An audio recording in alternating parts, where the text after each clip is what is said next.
He was an outsider who became an emperor, a military genius who forged an empire that stretched across a continent, and then watched it all crumble into dust. This is the story of how one man's ambition reshaped the modern world, a story of glory, hubris, and ultimate defeat. And you're about to understand it all in the next 10 minutes. Welcome. We're breaking the Napoleonic Wars down into 3 simple acts: the stunning rise of Napoleon and his war machine, the 2 critical mistakes that turned the tide against him, and finally, his dramatic fall and the war's enduring legacy. Let's begin. Act 1. The Rise. The wars officially began in 1803. Napoleon didn't have an army, he had a weapon, the Grande Armée. It was fast, loyal, and revolutionary. His first masterstroke was in 1805 against Austria and Russia. At the Battle of Ulm, he captured an entire Austrian army of 60,000 men without a major battle. But his true masterpiece came at Austerlitz. He lured his enemies into attacking his weak flank, then shattered their center. It was a perfect victory. However, on that same year at sea, he faced defeat. At the Battle of Trafalgar, the British Royal Navy under Admiral Nelson destroyed the combined French and Spanish fleet. This meant Napoleon could never invade Britain.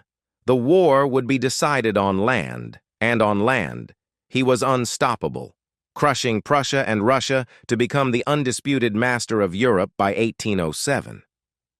Act 2. The Turning Tide. But empires built on conquest have weak foundations. Napoleon's ambition led to 2 catastrophic errors. First, in 1808, he invaded the Iberian Peninsula, sparking the Peninsular War.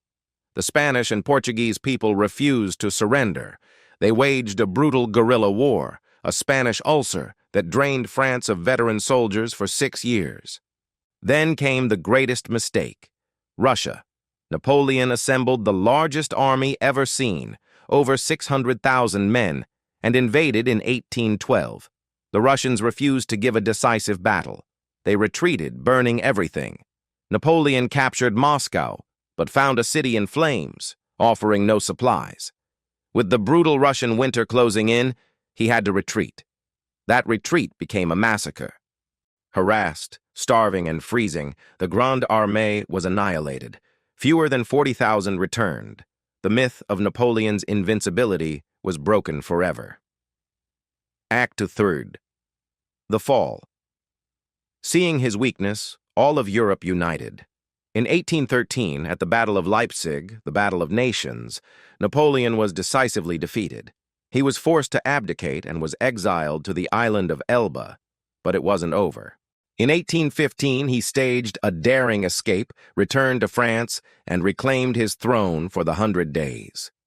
The final confrontation came at a quiet Belgian village, Waterloo. Napoleon faced the Duke of Wellington. The British army held a ridge all day under fierce attack. The battle was a stalemate until the Prussian army arrived. Napoleon's final gamble, sending in his elite imperial guard, was thrown back. The French army routed. It was over. So, in just 10 minutes, you've seen the epic sweep of the Napoleonic Wars. But this conflict wasn't just about battles.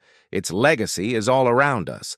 The Napoleonic Code reformed European law. The Congress of Vienna redrew the map of Europe, and it ignited the fires of nationalism. Of course, this is the 30,000-foot view. The real devil and the genius is in the details. Want to know the insane logistics of the Grande Armée? Or the real reason Napoleon lost at Waterloo? Then click here to watch our deep dive playlist, and make sure you subscribe so you don't miss our next breakdown.